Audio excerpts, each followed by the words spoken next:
졸업한 지 25년 만에 고등학교 동창인 두 사람이 만났습니다. 한 친구는 큰돈을 번 사업가가 돼 있었습니다. 사업가 친구는 집 문제로 고민하던 다른 친구에게 4억 원을 선뜻 빌려주며 돈독한 우정을 보여줬습니다. 하지만 두 사람의 우정은 오래가지 못했습니다. 사업가인 친구가 불법 도박 사이트를 운영해 돈을 벌었다는 내막을 알고서 돈을 빌린 친구가 딴 마음을 먹은 건데요. 어차피 불법으로 번 돈이니 훔쳐도 신고 못할 거로 생각하고 사업가 친구의 돈을 뺏기로 결심한 겁니다. 범행은 결국 성공했을까요? 사건의 전말을 한번 따라가 보겠습니다. 한 남성이 아파트 주차장으로 여행용 가방 2개를 가지고 나옵니다. 잠시 뒤 또 다른 남성이 가방 여러 개를 더 가져와 차량 뒷좌석에 싣습니다. 두 남성이 차에 실은 가방은 모두 6개. 가방에 대체 뭐가 들어있던 걸까? 경비원이 그걸 보고 이게 무엇입니까? 라고 물어봤을 때 피해자가 태연하게 지금 오늘 부부싸움을 해서 화가 나서 짐을 싸서 가지고 나가는 것입니다. 라고 하고. 수상한 여행용 가방의 정체가 밝혀진 건 그로부터 한 달 뒤였습니다. 6개의 여행용 가방엔 무려 50억 원에 달하는 현금 다발이 가득 들어있던 겁니다. CCTV 속 두 남성은 돈가방을 훔쳐 달아난 도둑들이었습니다. 피해자는 필리핀에서 한 2년 정도 스포츠 토토 사이트를 직접 운영을 했습니다. 그래서 2년 동안 벌어들인 게 총 50억 가지고 국내에 들어왔다고 이야기를 하고 있고요. 그 돈을 그대로 다 빼앗기게 된 것입니다. 50억 원을 도둑 맞은 사람은 45살 A씨. 그런데 A씨는 자신의 돈을 훔쳐간 사람의 정체를 알고 있었습니다. 바로 고등학교 동창인 유모 씨였습니다. 25년지기 친구가 무려 50억 원을 훔쳐간 상황. 대체 어떻게 된 일일까?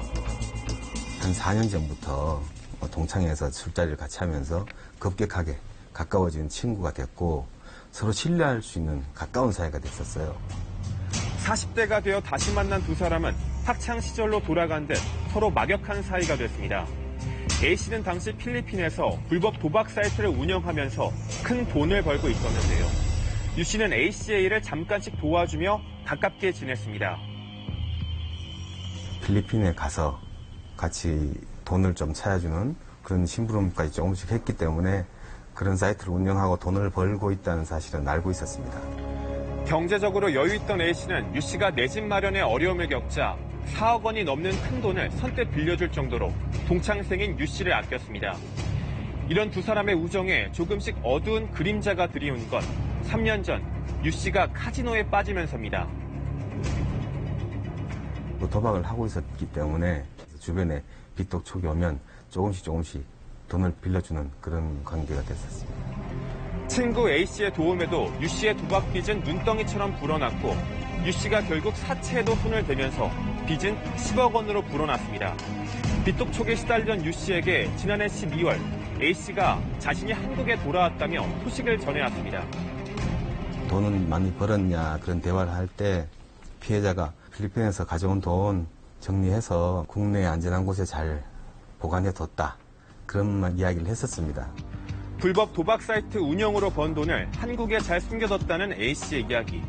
순간 U씨는 어차피 불법적으로 번 돈이니 그 돈이 없어져도 경찰에 신고할 수 없을 거란 생각이 들었다는데요. 결국 자신의 도박 빚을 갚을 길은 A씨가 가진 불법 자금뿐이라 결론 내리고 자신을 따르는 후배 2명을 끌어들였습니다.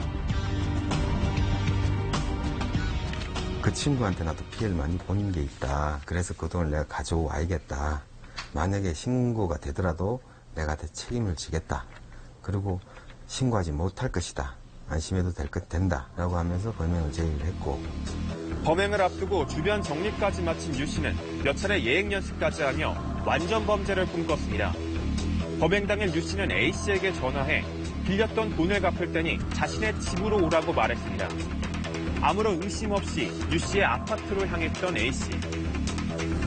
하지만 믿었던 친구는 강도로 돌변했습니다. 아파트에 감금당한 뒤 목숨까지 위협받은 A씨는 결국 50억 원을 숨겨둔 장소를 털어놓을 수밖에 없었습니다. 그렇게 돈을 챙긴 U씨 일당은 종적을 감추고 해외로 도피했습니다. 회사도 팔고 그 범행 실질을 찾아 나오잖아요. 그 차도 그 다음날 바로 폐차시켜버려요. 훔치는 걸 할 수가 없어요. 친구에게 뺏은 50억 원으로 유 씨는 해외에서 제2의 인생을 시작할 꿈에 부풀었습니다. 캄보디아에서 어떻게 생활하고 뭐 가정부 두고 운전사 두고 한 달에 경비 이런 까지 다 계산을 했던 그런 흔적을 확인했었습니다. 하지만 유 씨의 꿈은 수포로 돌아갔습니다. 범행 뒤 급히 도피하느라 훔친 돈을 미처 다 가지고 나가지 못했던 유 씨 일당이 나머지 돈을 찾으러 국내로 돌아왔다가 경찰에 덜미를 잡힌 겁니다. 돈도 이미 다 뺏겼고 그리고 친구도 잃고 그런 상황이기 때문에 피해자도 사실은 자포자기한 상태가 되었고 그리고 이제 돈 때문에 자기가 죽을 수 있다는 생각을 했기 때문에 경찰의 도움이 필요했다고 생각을 했었답니다. 결국 유 씨는 물론 불법 도박 사이트를 운영한 A 씨까지 두 사람은 돈을 잃고 처벌까지 받게 됐습니다. 유 씨가 가져간 50억 원 가운데 11억 원을 압수한 경찰은 아직 드러나지 않은 나머지 돈가방의 행방을 추적하고 있습니다.